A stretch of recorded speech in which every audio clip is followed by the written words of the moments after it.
Hi friends, welcome to Shahnaz cuisines. Arabic snack ആയിട്ടുള്ള മുർത്തബക്കിൻ്റെ റെസിപ്പിയാണ് ഇഫ്താർ സ്പെഷ്യലായി നമ്മൾ ഇന്ന് കാണിക്കുന്നത്.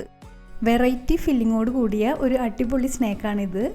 അധികം ഓയിലൊന്നും ചേർക്കാതെ വെജിറ്റബിൾസ് കുറച്ച് കൂടുതൽ ചേർത്ത് നല്ല ഹെൽത്തി ആയിട്ടാണ് നമ്മളിത് റെഡിയാക്കിയിട്ടുള്ളത്. വേറെ കറികളൊന്നുമില്ലാതെ ഡിന്നറായിട്ടോ സ്നേക്കായിട്ടോ ഒക്കെ നമുക്കിത് റെഡിയാക്കി എടുക്കാവുന്നതാണ്. അപ്പോൾ നല്ല ടേസ്റ്റി ആയിട്ടുള്ള ഈ ഒരു മുർത്തബക്ക് എങ്ങനെയാണ് റെഡിയാക്കുന്നതെന്ന് നോക്കാം. മുർത്തബക്കിന് ആദ്യം നമുക്കൊരു മാവ് റെഡിയാക്കി എടുക്കണം. അതിനു വേണ്ടി ഒരു ബൗളിലേക്ക് 2 കപ്പ് മൈദ എടുത്തിട്ടുണ്ട്. അതിലേക്ക് ആവശ്യത്തിനുള്ള ഉപ്പ് ചേർത്ത് കൊടുക്കാം. ഇനി ഒരു മുട്ട, 1 ടേബിൾ സ്പൂൺ നെയ്യ്, ഇതെല്ലാം ചേർത്ത് നന്നായിട്ടൊന്ന് മിക്സ് ചെയ്തെടുക്കണം. അതിനുശേഷം ആവശ്യത്തിനുള്ള വെള്ളവും ചേർത്ത് മാവ് നല്ല സോഫ്റ്റ് ആവുന്നവരെ ഒന്ന് കുഴച്ചെടുക്കണം.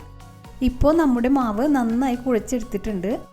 മാവ് ഡ്രൈ ആവാതിരിക്കാൻ കുറച്ച് നെയ്യ് തടവിയതിന് ശേഷം അരമണിക്കൂർ നമുക്കിതൊന്ന് കവർ ചെയ്ത് വെക്കാം. അടുത്തതായി മുർത്തബക്കിലേക്കുള്ള ഒരു ഫില്ലിങ് റെഡിയാക്കി എടുക്കണം. അതിനുവേണ്ടി നന്നായി ക്ലീൻ ചെയ്തിട്ടുള്ള 300 ഗ്രാം ബോൺലെസ് ചിക്കൻ എടുത്തിട്ടുണ്ട്.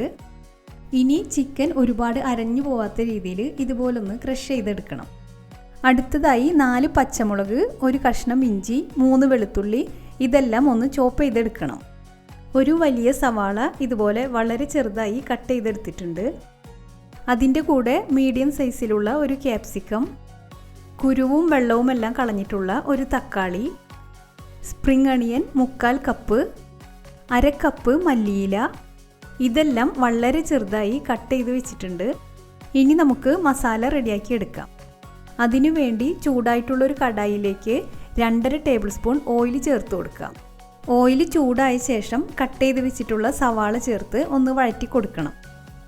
ഇനി ഇതിലേക്ക് ചോപ്പ് ചെയ്ത് വെച്ചിട്ടുള്ള ഇഞ്ചി, വെളുത്തുള്ളി, പച്ചമുളക് ചേർത്ത് കൊടുക്കാം. അതിനുശേഷം ചിക്കൻ ചേർത്ത് നന്നായി ഒന്ന് മിക്സ് ചെയ്തെടുക്കണം. ഇനി ഇതിലേക്ക് ആവശ്യത്തിനുള്ള ഉപ്പ്, 1/2 ടീസ്പൂൺ മഞ്ഞൾപ്പൊടി, 1/2 ടീസ്പൂൺ കാശ്മീരി മുളക് പൊടി, 1 ടീസ്പൂൺ ചില്ലി ഫ്ലേക്സ്, 1/4 ടീസ്പൂൺ കുരുമുളക് പൊടി, ചെറിയ ജീരകം പൊടിച്ചത് 1 ടീസ്പൂൺ, ഗരം മസാല 1/2 ടീസ്പൂൺ, ഇതെല്ലാം ചേർത്ത് നന്നായി ഒന്ന് മിക്സ് ചെയ്ത ശേഷം നമുക്കിതൊന്ന് മൂടി വെച്ച് കുക്ക് ചെയ്തെടുക്കണം. അങ്ങനെ നമ്മുടെ ചിക്കൻ മസാല ഇവിടെ റെഡി ആയിട്ടുണ്ട്. ഇനി ഒരു ബൗളിലേക്ക് 3 മുട്ട ചേർത്ത് നന്നായി ഒന്ന് മിക്സ് ചെയ്തെടുക്കണം. ഇതിലേക്ക് നമ്മൾ റെഡിയാക്കി വെച്ചിട്ടുള്ള ചിക്കൻ മസാല ചേർത്ത് ഒന്ന് യോജിപ്പിച്ചെടുക്കണം.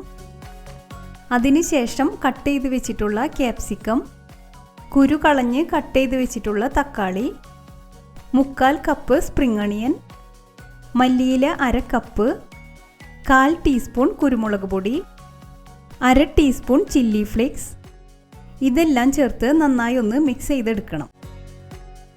ഈ സമയത്ത് ഉപ്പ് ആവശ്യമാണെങ്കിൽ ചേർത്ത് കൊടുക്കാം. അങ്ങനെ നമ്മുടെ ഫില്ലിങ്ങിനുള്ള മസാല റെഡി ആയിട്ടുണ്ട്. ഈ സമയം കൊണ്ട് മാവ് നല്ലപോലെ സോഫ്റ്റായി കിട്ടിയിട്ടുണ്ട്. ഇനി ഇത് ഒന്നുകൂടി കുഴച്ചെടുത്ത ശേഷം ആവശ്യത്തിന് വലിപ്പമുള്ള ഉരുളകളാക്കി എടുക്കാം. അടുത്തതായി പലകയിൽ കുറച്ച് മൈദ തൂകിയ ശേഷം ഓരോ ഉരുളയും നമുക്ക് പരത്തിയെടുക്കാം. മൈദയ്ക്ക് പകരം കുറച്ച് ഓയിൽ സ്പ്രെഡ് ചെയ്ത ശേഷം നമ്മൾ പൊറോട്ടയ്ക്ക് മാവ് പരത്തുന്നത് പോലെ പരത്തിയെടുത്താലും മതി.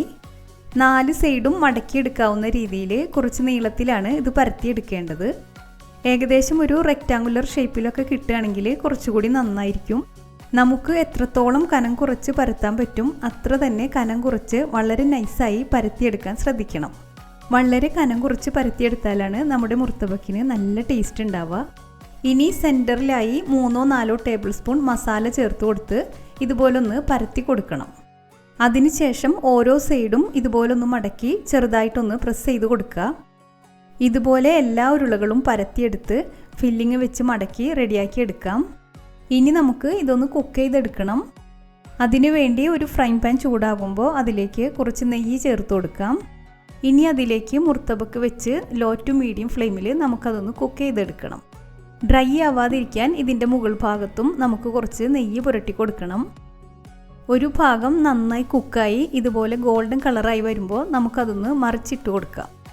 2 സ്പാച്ചുല വെച്ച് ഇതുപോലെ ഒന്ന് പിടിച്ചു കൊടുത്ത് ഇതിൻ്റെ സൈഡ് ഭാഗമൊക്കെ നമുക്കൊന്ന് കുക്ക് ചെയ്തെടുക്കാം. ഇതുപോലെ ഓരോ മുർത്തബക്കും നമുക്ക് റെഡിയാക്കി എടുക്കാം. അങ്ങനെ നമ്മുടെ സൂപ്പർ ടേസ്റ്റി ആയിട്ടുള്ള ഇഫ്താർ സ്പെഷ്യൽ മുർത്തബക്ക് ഇവിടെ റെഡി ആയിട്ടുണ്ട്. ഈ ഒരു റമദാനിൽ എല്ലാവരും ഇതൊന്ന് ട്രൈ ചെയ്ത് നോക്കണം. പുതിയതായിട്ട് ആരെങ്കിലും നമ്മുടെ ചാനൽ കാണുന്നുണ്ടെങ്കിൽ സബ്സ്ക്രൈബ് ചെയ്യാനും ഫ്രണ്ട്സിനും ഫാമിലിക്കൊക്കെ ഷെയർ ചെയ്യാനും മറക്കരുത്. പുതിയൊരു റെസിപ്പിയുമായി നമുക്ക് വീണ്ടും കാണാം. Thanks for watching.